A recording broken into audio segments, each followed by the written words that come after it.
사랑하는 이글스필드 가족 여러분, 8월 26일 수요일 아침입니다. 오늘도 좋으신 주님의 평강이 여러분과 함께 하시기를 소망합니다. 오늘 함께 나눌 말씀은 레위기 26장 27절에서 39절까지의 말씀입니다. 레위기 26장 27절에서 39절까지의 말씀입니다.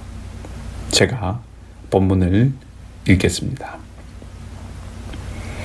너희가 이같이 될지라도 내게 청종하지 아니하고 내게 대항할진대 내가 진노로 너희에게 대항하되 너희의 죄로 말미암아 7배나 더 징벌하리니 너희가 아들의 살을 먹을 것이요 딸의 살을 먹을 것이며 내가 너희의 산당들을 헐며 너희의 분향단들을 부수고 너희의 시체들을 부서진 우상들 위에 던지고 내 마음이 너희를 싫어할 것이며 내가 너희의 성읍을 황폐하게 하고 너희의 성소들을 황량하게 할 것이요 너희의 향기로운 냄새를 내가 흠향하지 아니하고 그 땅을 황무하게 하리니 거기 거주하는 너희의 원수들이 그것으로 말미암아 놀랄 것이며 내가 너희를 여러 민족 중에 흩을 것이요 내가 칼을 빼어 너희를 따르게 하리니 너희의 땅이 황무하며 너희의 성읍이 황폐하리라. 너희가 원수의 땅에 살 동안에 너희의 본토가 황무할 것이므로 땅이 안식을 누릴 것이라. 그때의 땅이 안식을 누리리니 너희가 그 땅에 거주하는 동안 너희가 안식할 때에 땅은 쉬지 못하였으나 그 땅이 황무할 동안에는 쉬게 되리라. 너희 남은 자에게는 그 원수들의 땅에서 내가 그들의 마음을 약하게 하리니 그들은 바람에 불린 잎사귀 소리에도 놀라 도망하기를 칼을 피하여 도망하듯 할 것이요 쫓는 자가 없어도 엎드러질 것이라. 그들은 쫓는 자가 없어도 칼 앞에 있음같이 서로 짓밟혀 넘어지리니 너희가 원수들을 맞설 힘이 없을 것이요 너희가 여러 민족 중에서 망하리니 너희의 원수들의 땅이 너희를 삼킬 것이라. 너희 남은 자가 너희의 원수들의 땅에서 자기의 죄로 말미암아 쇠잔하며 그 조상의 죄로 말미암아 그 조상같이 쇠잔하리라. 아멘. 오늘 본문은 굉장히 암울합니다. 아침부터 이런 이야기를 해야 하는 것이 무척 부담스러울 정도입니다. 이미 앞에서 강조된 7배로 가중되는 저주의 형벌이 한 번 더 반복되고 있는데 돌이키지 않는 이스라엘의 범죄가 심해지면 심해질수록 하나님의 격렬한 진노도 더욱 강해지고 있음을 볼 수 있습니다. 차마 생각하기에도 끔찍한 재앙들이 열거되어 있는데 자녀를 잡아먹는 일, 성소가 파괴되는 일, 급기야 하나님께서 그 땅을 떠나시는 일이 일어나고 있습니다. 그리고 이스라엘은 여러 민족들 가운데 흩어지고 그 땅은 황폐해져 사람들이 그것을 보고는 충격 속에 놀라게 됩니다. 게다가 추방되어 타국에 흩어진 백성들은 재앙 가운데서 살아남은 사람들이지만 그들 또한 공포에 짓눌리고 그곳에서 멸망당하게 됩니다. 무척이나 어둡고 가슴 아픈 이야기들이지만 한 가지만 생각해 보겠습니다. 자녀를 잡아먹는 것에 대한 것입니다. 자녀를 잡아먹는다고 하는 것은 고대 근동의 문화적인 배경에서 보면 적대적인 국가에 대한 맹렬한 저주 가운데 하나였습니다.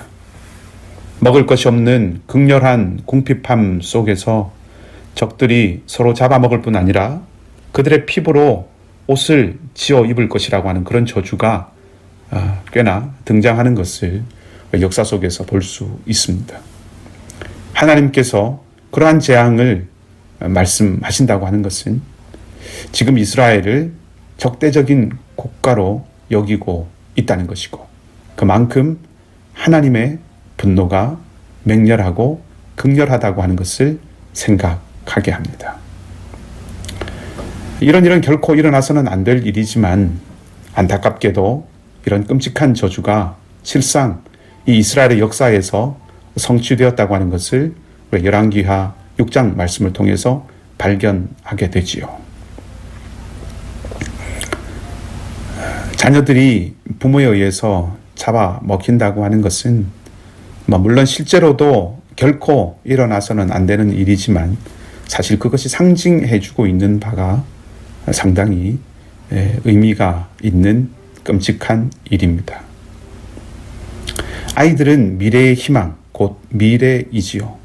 그렇다면 부모는 현재 혹은 과거를 상징한다고 볼 수 있습니다. 부모가 아이를 잡아먹는다는 것은 현재가 혹은 과거가 미래를 삼킨다는 것이고, 미래가 삼켜졌다는 것은 결국 미래가 없다는 이야기입니다. 미래가 상실된 사회, 미래를 말할 수 없는 세상, 이것이야말로 가장 큰 재앙이 아닐 수 없습니다.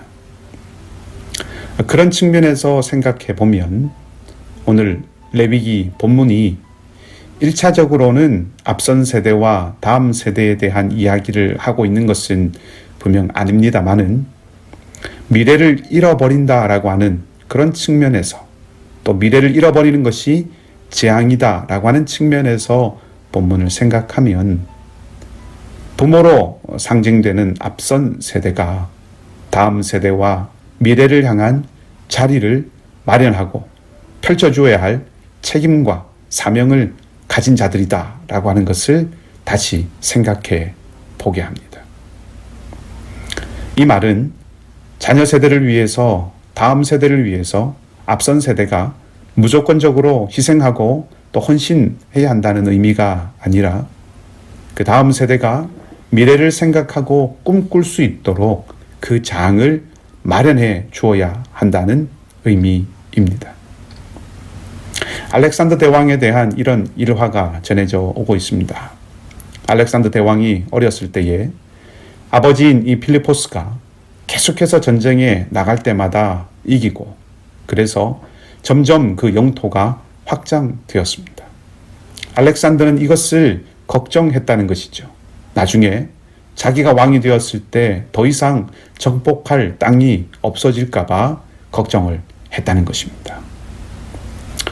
저는 그 일화가 사실인지 아닌지보다 던져주는 메시지가 중요하다고 생각합니다. 아버지 필리포스가 다 정복하고 나면 아들 알렉산더는 정복할 것이 없다는 거죠.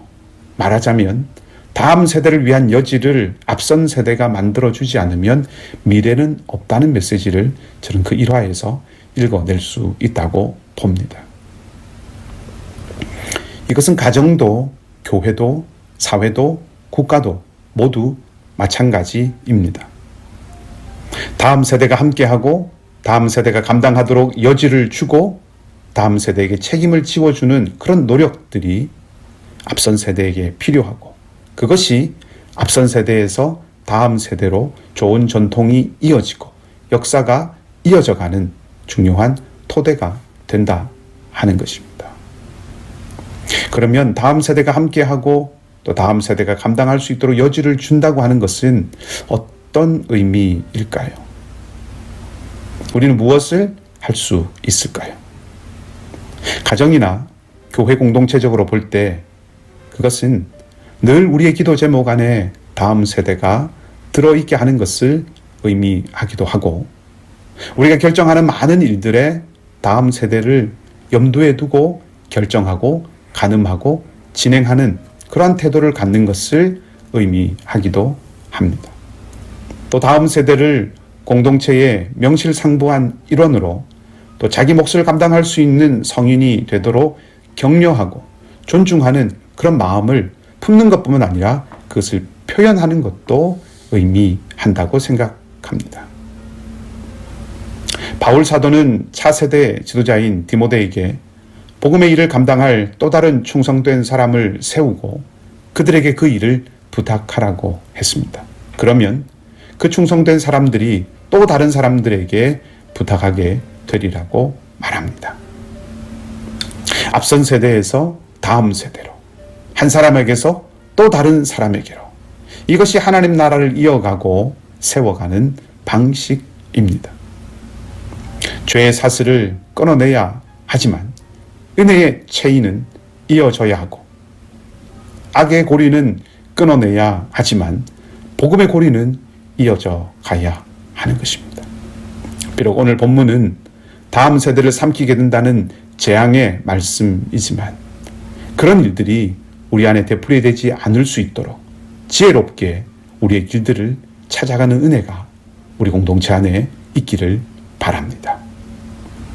오늘 은혜의 기회로 주신 이날, 우리는 하나님의 말씀과 언약에 대하여 충성스러움을 잃지 않는 그러한 삶을 지켜갈 수 있기를 바라고, 우리에게 베푸신 하나님의 놀라운 은혜와 사랑이 우리뿐 아니라 다음 세대에도 지속되며 가나 혼인잔치의 놀라운 일처럼 갈수록 기쁘고 갈수록 풍성한 그 은혜가 우리 가운데 넘칠 수 있기를 주님의 이름으로 간절히 축복합니다.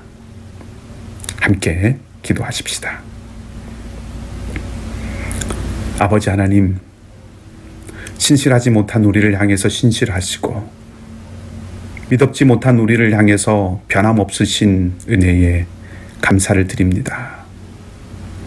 얄팍하고 가벼워 진중하지 못하고 신중하지 못하며 늘 애써보나 실수가 있고 허물이 있는 이스라엘을 향하여 참으시고 보호하시고 진실한 구원자가 되어 주신 것처럼 우리에게도 동일하심을 생각하면 우리의 삶과 우리의 주님을 향한 마음, 형제와 자매를 향한 마음이 어떠해야 하는지를 금방 알 수 있지만 깎고 깎아도 자라나는 잔디처럼 우리 마음속에는 또다시 욕심과 이기심과 불안과 초조가 일어나는 것을 고백하지 않을 수 없습니다.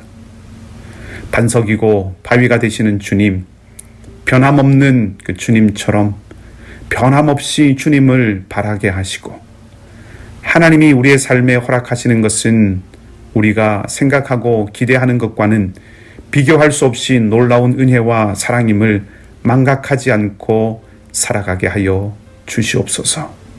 오늘도 은혜의 기회로 하루를 주셨습니다. 우리의 마음과 생각을 주님 앞에서 조율하며 살아가는 하루가 되게 하시고 저희의 심령에 하늘의 음성을 주시옵소서. 하나님, 특별히 우리가 미래를 삼키는 일이 없기를 바랍니다.